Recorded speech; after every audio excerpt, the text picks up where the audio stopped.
พ่อยังเฮ็ดเวียกอยู่บ่พ่อยังเฮ็ดเวียกอยู่หั่นแม่นพ่อน้องหัวนี่เฮ็ดไม้อันนี้เนาะงามๆพี่น้องนี่200 300แล้วบอก200 300มันเขาก็มาเอาก็ราคาก็จะนั่นแหละเอาเงินให้น้องไปเฮ็ดได้บ่ไปไปโดยการ์ตูนเอาไปเฮ็ดหยังการ์ตูนใหญ่ๆนะกอดลิ้นมีหูเบาแล้วกอดการ์ตูนนอนกอดอ้ายก็ได้กอดอ้ายได้บ่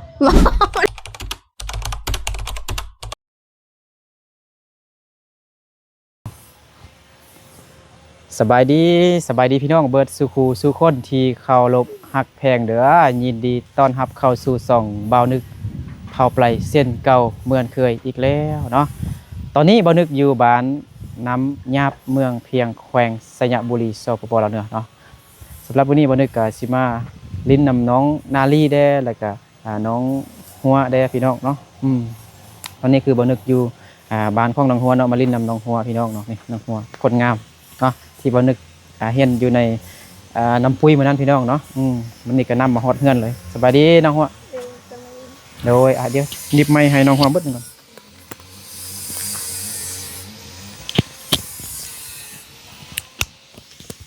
เห็นได้ปะเนี่ยเป็นยังไงฮะงามบ่ป๊อดมันนี่คืองามเลยทักทายสบายดี FC เติมเพื่อนก่อนสบายดีโดยโอ้แม่สบายดีแม่สบายดีโอ้แม่ของน้องหัวเนาะเมื่อกี้คิดว่าแม่นเอื้อยของน้องหัวเด้งามคือกันยังนุ่มคือกันอยู่มีคนนึงเอาพ่อเราพุทธยายเนี่ยน่ะเอื้อยจักปีจ้ะนะเกาหลีบ่อันเอื้อยของน้องหัวเกาหลี18ปีเอาผัวแล้วมีลูกจักคนหรอ2คนอันนี้เป็นเพื่อนน้องหัวเนาะอยู่นำกันจักคนแม่4 คนมีผู้ใดเด้พ่อได้มีพ่อมีแม่น้องชายมีอันน้องหัวแล้วก็มีน้องชายน้องชายไปโรงเรียนหรอบ่เคยเป็นเอาผัวแล้วแสดงว่าลูกของอีแม่มันมี3คนบ่มีเอื้อยมีน้องหัวแล้วก็มีน้องชายบ่พ่ออยู่ไหนบ่พ่อยังเฮ็ดเวียกอยู่บ่พ่อยังเฮ็ดเวียกอยู่หั่นแม่นพ่อน้องหัวนี่เฮ็ดไม้อันนี้เนาะงามๆพี่น้องเนาะอันนี้เฮ็ดไว้ค่ายบ่ค่ายเอ้าแล้วเฮ็ดหยังสิใส่เฮือนบ่ได้เฮาสิเฮ็ดเฮือนใหญ่แล้วเฮาสิประดับประดาทางหน้าเนาะงามเนาะเอาไว้ในเฮือนพากันกินข้าวกินน้ำแล้ววะกินข้าวกินน้ำแล้วนั่งลินกันนี่กันแม่ก็นั่งนำนะโอ้ยมื้อนั้นเห็นลูกสาวอีแม่งามเด้ลูกสัมภาษณ์อยู่น้ำปุ้ยเนาะนำมาฮอดเฮือนเลยเดี๋ยวสิถามน้องหัวขึ้นน้องหัวอายุจักปีก่อน16 ปี16บ่17 18อีก2 ปีนี่แต่งงานได้เนาะคือว่ามื้ออื่นนี่สิเอาผัวเหรอให้หาผู้บ่าวให้ให้หาผู้บ่าวให้หาแฟนให้ได้แฟนอยู่ต่างประเทศอยู่ไทยอยู่อเมริกาผู้ใดมักเอาก็ได้โอ้แม่ยกให้เลยเนาะอันบ่ค่าดองแพงติค่าสินสอดแพงบ่ก็ต่างเงินประเทศเลยบ่อันถ้าสมมุติอยู่บ้านเฮานี่เอากันนี่ค่าดองแพงบ่จักล้านบ้านจักกันนี่บ่แพงจักล้านบ่เดี๋ยวนี้มันเข้าขึ้น10 ล้านแล้วก็10 ล้านแล้วมันราคาคือมันกินค่ากินเลยนะก็มีกับถ้าคนต่างประเทศเอานี่แพงบ่ประมาณจักล้านประมาณซื้อประมาณมัน200 300แล้วบอก200 300มันเข้าก็มาเอาก็ราคาก็จะนั่นแหละรุ่นใดบ่เอาเหมือนไอ้ทำตรงนั้นนี่คือนาลีมีแต่อะไร50 60 ล้านใช่ไหมต่างกันหมดหรือยังไง ว่าประเทศเรานี่ก็ลูกได้ครับ อยู่ลาวเนาะถ้าสมมุติอันมีผู้บ่าวไทยเด้ถ้ามีผู้บ่าวไทยมาแต่งเด้ประมาณจักล้าน ประเทศเราก็เอาเท่านั้นก็เอาเท่านั้นแหละ อ๋ออยู่ลาวเนาะ เออ ถ้าเป็นคนลาวนี่เอาสำได้ก็ได้เนาะแต่ถ้าอันอยู่ทางไทยเด้ถ้าแม่นอันผู้บ่าวไทยนะฮู้ไทยบ่ฮู้ประเทศไทยบ่ โอ้ บ่ฮู้จ้ะ ฮะ บ่ฮู้จ้ะ เดี๋ยวน้องบ่เข้าใจสิฮู้ประเทศไทยบ่ประเทศลาวประเทศไทย ไหนจ้ะ ประเทศไทยไทยแลนด์ โหเด้อ เดี๋ยว เราlà Tết trắng bây giờ แต่ละเจ๊จ้ะ อยู่ไว้ใจอยู่นะbây giờ นี่ก็ให้กินใจเท่าไหร่อยู่บ่ให้อ่ะ เดี๋ยวเข้าใจแล้วบ่บัดนี้ เท่าไหร่ คนไทยฮู้บ่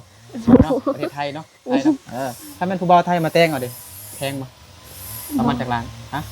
บ่ฮู้เถอะ จ้ะ บ่ฮู้เถอะบ่ฮู้เถอะเนาะ คือบ่ทำแม่จังนะ จ้ะร้านไหน Sao là người quay nữa xong cái ly chanh อืม แต่ละเจ๊เธอเอาจะเอาเนาะ nhưng mà hai thằng chân อื nữa มว่าจังได๋บ่ฮู้เถอะ บ่ บ่ ฮู้ ฮู้ เล เลย ยเนาะต้องให้น้องอายุ18ปีก่อนเนาะ ครับฮอด18ปีจึงถ้าสมมุติเอาผู้บ่าวอยู่ต่างประเทศเนี่ยต้องให้ฮอด18ปีเข้าใจบ่คันอยู่ลาวเขานี้13 14 15ปีเนี่ยเอาได้อยู่เอาผัวได้อยู่ถ้าอยู่ต่างประเทศนี่ต้องให้ฮอด18ปีก่อนหรือว่าอยากเฮ็ดเวียกอยู่ต่างประเทศอยู่ไทยบ่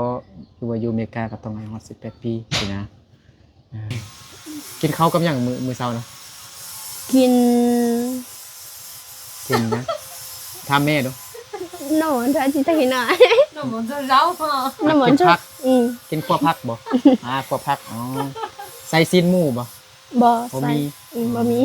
กินได้ขั่วผักละละ อืม อ๋อปกติเราเฮากินข้าวเหนียวหรือว่าข้าวเจ้า เขา ข้าวเหนียวหรือข้าวเจ้า cháu อ๋อเราซุ่มกินข้าวเจ้าข้าวเหนียวได้กินบ่ กินแต่ว่าบ่กินหลายเนาะอ๋อกินน้ำน้อยเนาะแต่ này là chết kho rồi โอ้จะกระเพาะมันแข้งเนาะโอ้โหแล้วน้องครอบครัวน้องหัวกะเฮ็ดให้เฮ็ดสวนอยู่บ่เฮ็ดให้บ่ เฮ็ดอยู่เฮ็ดให้ปลูกหยัง เขา ป สึ ลู ก กข้าวเฮ็ดสวนมันต้นบ่ บ่ เฮ็ดสวนขิงบ่ บ่ เฮ็ดสวนลูกเดือยบ่ บ่ มาเดือยบ่เฮ็ดแต่ข้าวอ๋อเฮ็ด bún แต่ mì ข้าว hay đi bún mì xuân hay đi อ๋อบ่มีดินบ่ mì gì mì để phải sau hơn đấy โอ้ยังบ่มีเท่าแม่นบ่อัน บ่มี อ๋ออันให้ที่เฮ็ดปลูกข้าวนี่ก็แม่นดินข้าวแม่นบ่เซาแม่นบ่อ๋อปีนึงมันเท่าใดนะจักล้านเซาค่าเซาดินข้าว อมเล่ เขาให้ได้ไล่เขาก็ได้ไล่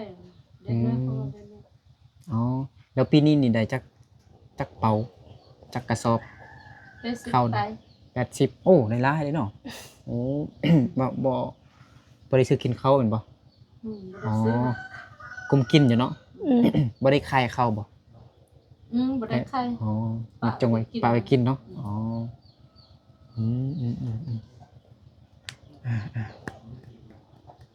แล้วมื้อนี้นี่บ่ได้ไปไห้เนาะแล้วมื้อบ่อ๋อแล้วอ๋ออยู่ลิ้นเนาะ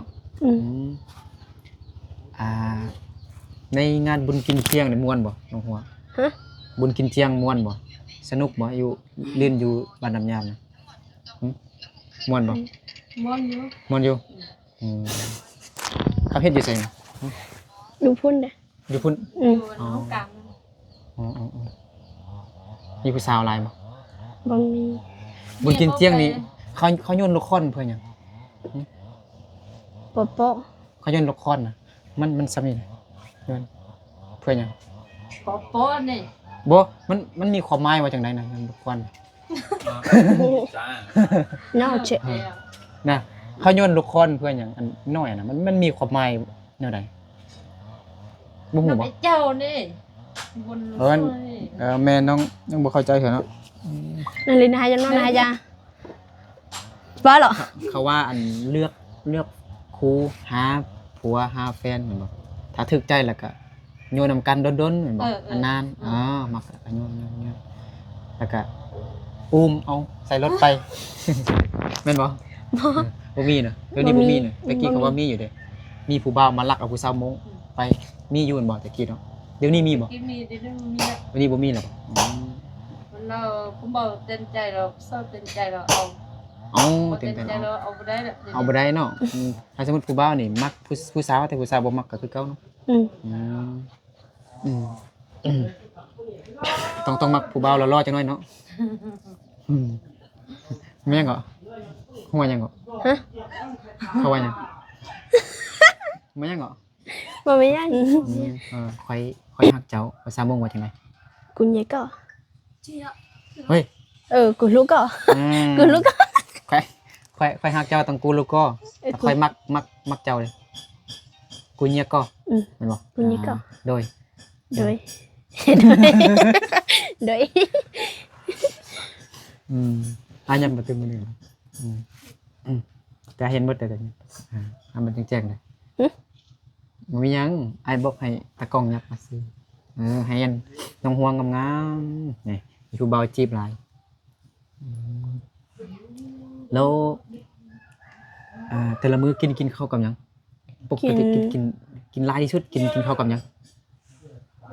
kinh กินหยังกินข้าวกับหยังหลายที่สุดนะกินหลายที่สุดนั่นนะแม่นกินหยัง nó นอน gió หยังกินแต่ผัก kinh phát กินผักแบบใดเพื่อบ่น่าไอ้กินผักบางทีไอ้นึกจงเต้างามคือน้องต้องกินผักอะไรบ่แม่นกินผักอะไรมันก็ดีเลยต้องกินซีนหลายเพราะว่าเราบ่มีเงินซื้อ ซีนมันแพงเด้เนาะต้องกินผักแล้วก่อนอันนี้ยอกซื้อเนาะแล้วน้องหัวบ่ได้เข้าโรงเรียนแล้วแม่นบ่ออกโรงเรียนแล้วโดย đuổi đuổi này tao nhìn cho cái liền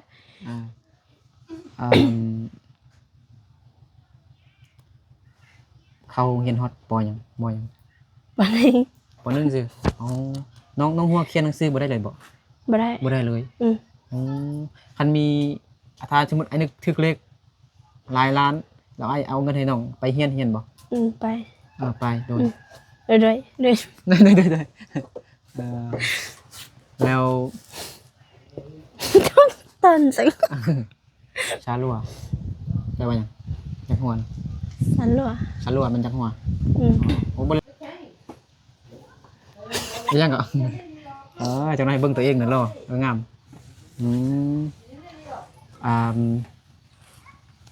เวลาเซตนำหมู่คู่นี่ต้องได้บันทึกเสียงแม่นบ่เพราะว่าน้องเขียนหนังสือบ่ได้เด้เนาะđuổi đuổi ด้วยยังเหรอเดินๆจึงด้วยน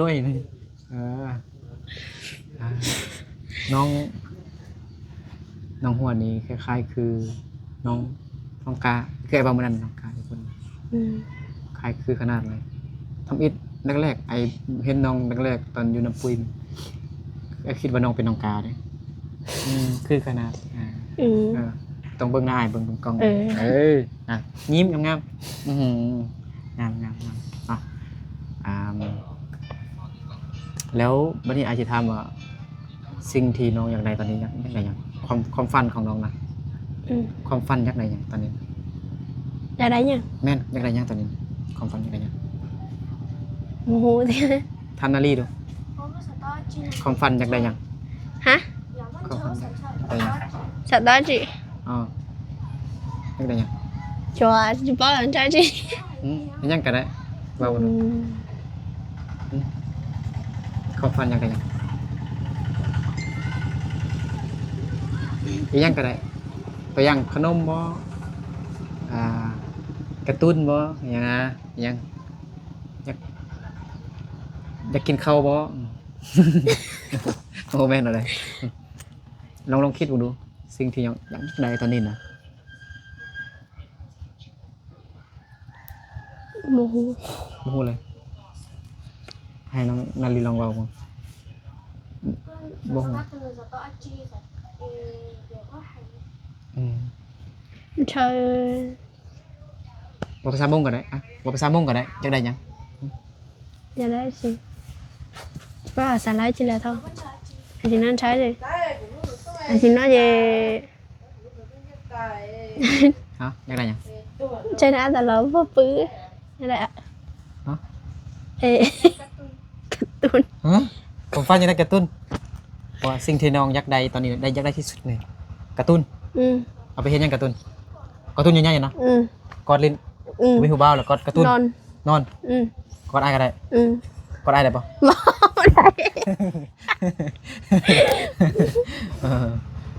ยอกสิยังได้การ์ตูนตัวใหญ่ๆบ่ ừ อ๋ออยากได้ตุ๊กตาตัวใหญ่สีหยังมักสีหยัง xì mua đấy ฮะ mua đấy xì á chia to อยากได้สีหยัง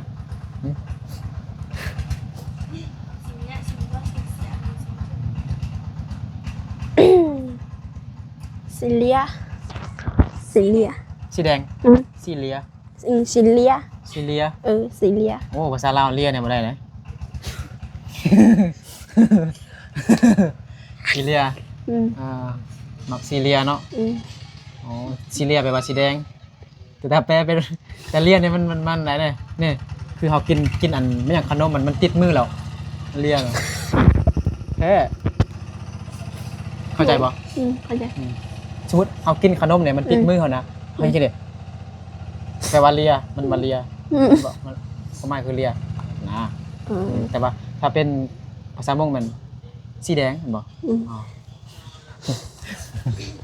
อ่าน้องเลี้ยงเป็ดเลี้ยงไก่หลายมั้ยน้องเลี้ยงเป็ดเลี้ยงไก่หลายมั้ย hai gia nọ เลี้ยงปุ๊กไก่ bố cậy ลายบ่ bố mi บ่มีนั่นเด้ đi โดย đồ ăn làตัว พาไอไปเข้าไปในเฮือนครัวได้บ่มันนี่น้องบ่เฮ็ดเวียกหยังบ่ bố เฮ็ดกินหาย hả วัวเนาะให้ไอกิน ở đây วัวหยัง qua chứ nó Hả? sao hả nó วัวเช้าน้องเฮ็ดแล้วบ่น้องเฮ็ดแล้วบ่ bà đây hen thơ บ่ได้เฮ็ดเทื่อ ừ อ๋อลุกมานี่อายอยากฮู้ว่าอันนี้มันน้ำมันหยังนี่นะ น้ำยา ฮะ nó nhà น้ำยาบบ่ ừ โอ้งามดีเนาะ ừ โอ้ลองซูมมึงดูหน่อย nói แต่มันน้อยเนาะ ừ มันบ่ใหญ่คือน้ำปุ้ยเนาะ ừ bà nhai là nói อ๋ออืม มันใส่ดีเนาะจักหน่อยเฮาไปอาบน้ำยามได้บ่ đây phải biết ฮะ phải biết เอาน้องก็ไปน้ำโอ้ bò phải nên บ่ไป ừ อ๋อโอ้น้องหัวมีรถมอไซค์หลายเลยเนาะ mà mi น้องขับรถเป็นบ่ ฮะ น้องขับรถจักรเป็นบ่ bà đây บ่ได้ อืม มานี่อันนี้รถพ่อบ่เป็นบ่ men อ๋อป้าโถบอนชมวิวเนาะบอนเบิ่งชมวิว ừ โถอู้อันนี้มันยังนี่พอเฮ็ดงามเลย mà hú hết บ่ฮู้เลย ừ ป้าโถพอเฮ็ดอีหยังก็เป็นทุกอย่างเนาะเก่งเนาะเอาไปเลาะกินมะขามได้บ่ đây ไป ไปเป็นแน่ เฮ้ยอยู่เทิงพุ่นน่ะ hai nơi chúng ซื้อ mua เอาก็ได้ไป sao chúng mua ai rồi มั่ว chúng อยู่ mua เทิงกัน hả บ่ให้ซื้อเอาซื้อเอานะ bà ไป ừ bố rồi đó là nó xì xì à เชี่ย ừ xì xì à เชี่ยแปลว่าหยัง nó lộn xì xì à อ๋อใหญ่ ừ nhanh ใหญ่ขึ้นบ่ได้บ่บ่ให้ขึ้นก็ได้ đấy bánh อ๋อทางรถซิ่งนี่เอ้ารถน้องก็มีรถซิ่งบ่ bò mi บ่มีบ่อ๋อมีแต่ทางรถซิ่งเข้ามานั่นเนาะต่าง ừ ไม่ต่างอีหยังให้เฮาเนาะ ừ เข้าให้เฮา à nó là mà con nó นักขนมเอา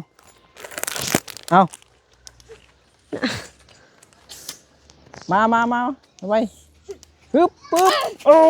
ลมโอ้เหยียบอีหยังหั่นน่ะเฮ้ยเหยียบระเบิดผู้นั้นเด้อ จักคนอยู่หั่นน่ะไปเอาอยู่เพิ่นก็ได้ไปเอา เรามาขนมนี่น่ะ นักขนมเอาย่านบ่ เรามาขนมนี่น่ะอ่ะ 2คนเด้อเอาตัวเท่า มื้อนั้น ยังมีอยู่เพื่อนอยู่บ่ต้องถามดูมีเด็กน้อยอยู่เพื่อนบ่ บ่มี บ่มีหรอ นักขนมมีลูกจักคนเหรอ บ่มีแล้ว บ่มีหรอยันเบื่อบ่หายนึกกินก่อนบ่คืออยู่น้ำปุยอันไอกินให้เบิ่งก่อนเนาะยันเบื่อเด้กินน่ะตัวบ่ตัวตัว ตัว อู้เขาตัดไม้มายังน่ะโอ้ไม้ซักบ่ แม่น นี่ข้ามขอซื้อน้ำข้าวได้บ่ ไป ไอ้นึกมีลูกน้อยมีลูกอยากกินส้มเข้าใจบ่ เขา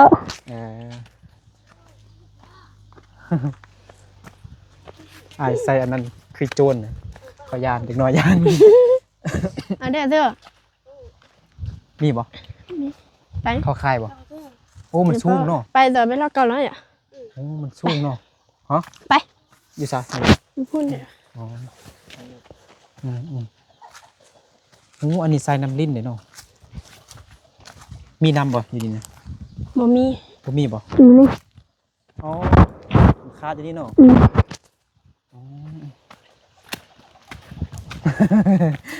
สบายดีนอกขนมบ่ เรามาขนมนี่น่ะ อ้าว ชิมว่าเดี๋ยวน่ะเป็นเจ็บไปแล้ว บ่ต้องย่านเด้อบ่เป็น เอามาขันกะจีเหรอเรามาขันกะจีเหรอชัวร์ค่ะ คือใส่น่ะ บางคน อันนี้เขาเฮ็ดยังหน่อย ฮะ เขาเฮ็ดยังอ่ะนะ โอ้โหละ อันนี้นะเขาเฮ็ดยังนี่นะ โอ้โห เดี๋ยวอาสิลอง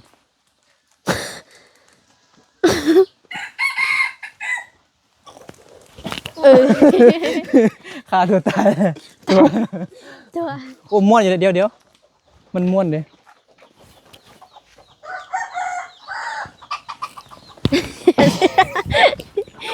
โอ้เมื่อยธรรมะโอ้เขามีรถใหญ่เนาะโอ้เอาไปทางนี้หรือไปทางไหนนี่นะ อะไรนี่ไป ไปไหนบ่อ๋อไปมาบ่กัดเฮาบ่มาบ่กัดเฮาบ่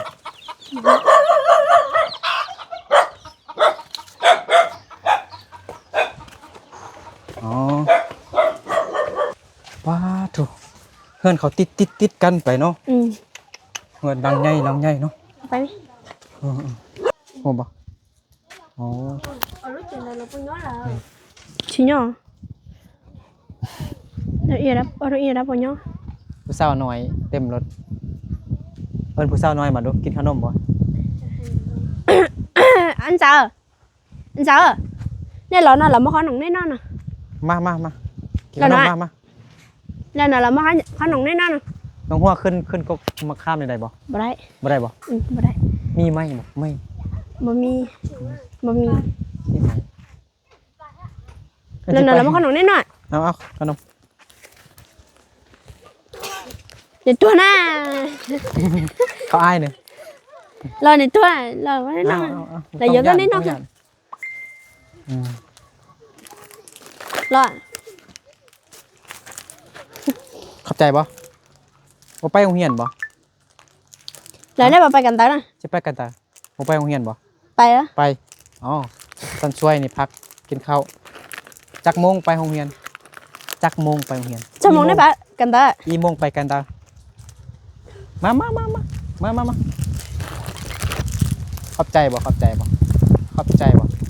ฮ้ยขอบใจอ๋อในครูสอนบ่ให้เพื่อนเลยที่อ้ายบ่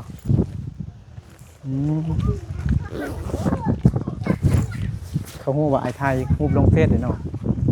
อ๋อจังไดกินอันนี้น้องทำมันแม่ล่ะบ่แม่ย่าล่ะบ่ทำแม่ย่าล่ะบ่แม่เฒ่าล่ะบ่ ยัง คุณเด้ ไป เอาขนมให้ร้านน้องไป อ๋อเอาไปไหม น้องเอาไปให้ เอ๊ะพ่อ พ่อเรามาขนมนี่นะเรามาขนมนี่นะ ไม่เป็นหม้อ ขึ้นมาได้ติ อันไม่ได้ ปอกเขานะ อ๋อ เออ น้องหัวมาขึ้นน้ำไม้ไปขึ้นน้ำไม้ไป เอาไปไหม เอาไป ไปบ่ได้ ขึ้นไม่ได้บ่ บ่ได้ หับเด้อไอ้นึกขึ้นอายุ อะไร เดี๋ยว นี่จะ ชื่อ ไล่ ชื่ออายอยู่บ่อายชื่อหยัง โอ้โห เอ้าวันนั้นอายก็บอกเราเด้อายุ โอ้โหเสีย บ่ชื่ออายนึกซ้ำอายนึกลองเว้ามึงดูไอ้เว้ามึงกินนี่อายนอนกกอไก่สระอึ สละอึ นึก นึด เอ้า โอ้โห บ่นึกสิเด้อขึ้นจังได๋นี่นะขึ้นบ่ได้ติไอ้นึกมีลูกเลยจะกินส้มเลย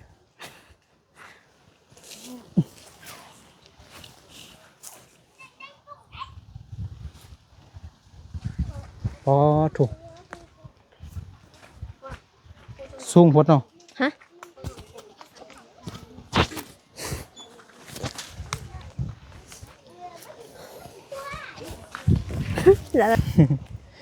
น้องหัวห้องเพลงให้ฟังดู บ่ฮู้ละบ่ฮู้ ห้องเพลงม่งก็ได้ฮะเล็งมัวได้เชียร์ เลยหนูได้เชียก็โมยาสานดูตื่น ม่วนอ่ะห้องต่อ โอ้ยจ้าหนูเนาะ ม่วนก็เข้าเฟนั่นบ่ แม่น ห้องต่อดูได้บ่ บ่โอ้ยจะได้เจ็บแม ห้องต่อ ว บ่ได้ซ้ำแซ่บอยู่เด้บ่ห้องซ้ำ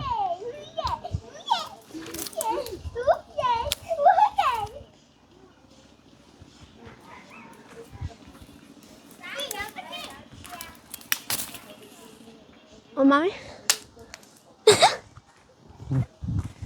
น้องหัวเก็บเด้อ เท่า ฮะโอ้ไม่เฮิม giờ nó có lá ta liền nó ta đỏ tắt ถ่ายผู้สาวไอ้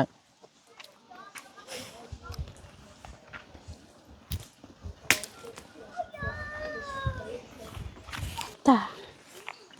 thôi con nào thôi โอ้ยมานั่งกินอยู่นี่กันเลยเนาะ thôi thôi นั่งกินอยู่นี่จ้ะเมื่อกี้ไปยังมาเมื่อกี้น้องไปยังมาบ่เห็นน้องอยู่เฮือนเด้เมื่อกี้ áo nhú nhú hơn thôi เนาะ non lạ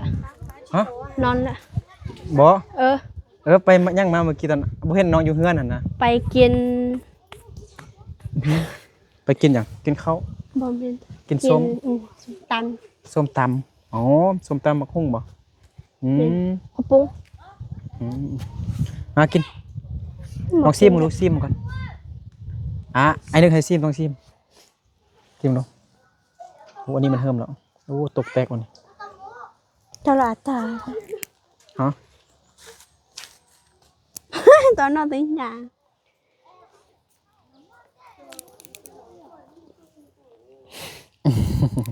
ไม่ยังก่อแซ่บบ่หวานหรือส้มหวานหรือส้มน้องว่าหวานหรือส้มฮะเอ้าหวานหรือส้มฮะเข้าใจบ่ น้องหัวอยากแต่การ์ตูนเมื่อกี้อยู่เฮือนน้องหัวเราบ่มีหยังเฮ็ดอันน่ะก็บ่ได้ก็เลยพาน้องหัวมาล้อเล่นมากินมะขามอยู่ในหมู่บ้านพี่น้องเนาะ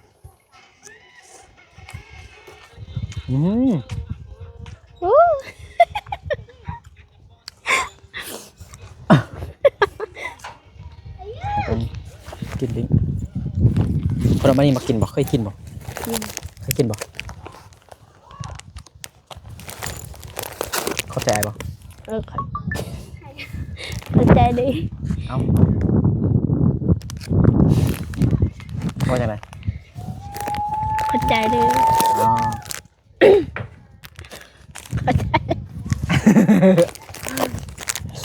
พอแล้ว เอ้าไม่ได้หัว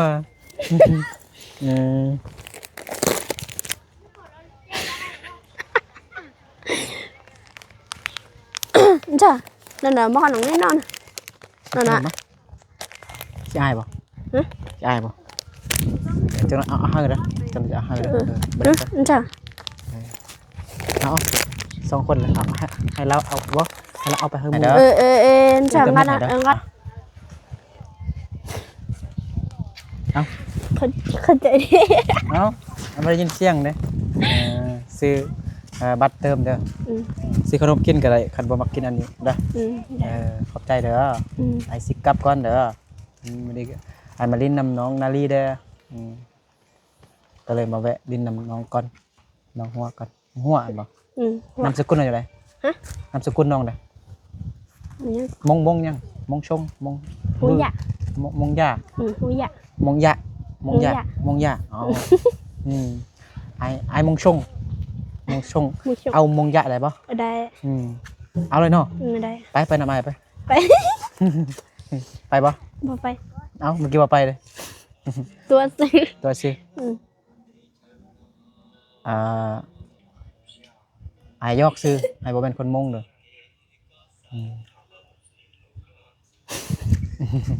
เด้อกลับก่อนเด้อบายได้ตุ๊กตาบ่ไปหาเงินนำอ้ายนะของฟ้าน้องอยากได้ตุ๊กตาแม่นบ่อยากได้การ์ตูนตัวใหญ่ๆหล่อ ดูแล้วหล่อ ๆหล่อ ดูแล้วหล่อปุ๊บปึ๊บ อ๋อพอกอดได้อ๋อยิบเอายิบเอา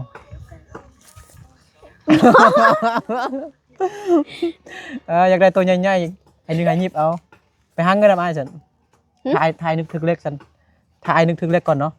อ้ายสิซื้อให้ ได้ เข้าใจบ่ เข้าใจ ซื้อเลขนั่นเด้อโดยบายบาย FC เด้อเนาะน้องหัวพี่น้องเนาะน้องหัวอายุแค่16 ปีบ่ได้เข้าเรียนบ่ฮู้หนังสือเลยเนาะแม่น้องหัวแล้วก็น้องหัวยิ้มแย้มแจ่มใสพี่น้องเนาะ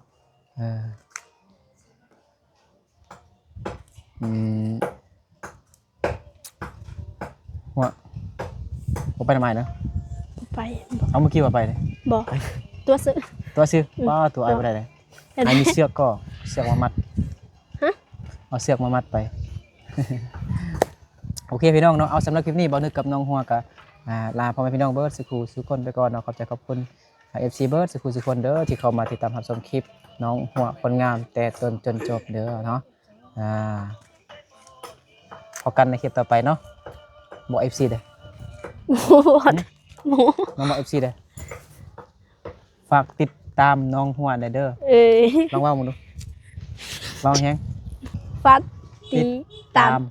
น้อง น้องหัว เด้อโอ้ยยากแฮงเนาะโอเคบ๊ายบายไปให้ดับเบิลเด้อดูไปพี่น้องเนาะเจอกันคลิปต่อไปมานาจึงมาหา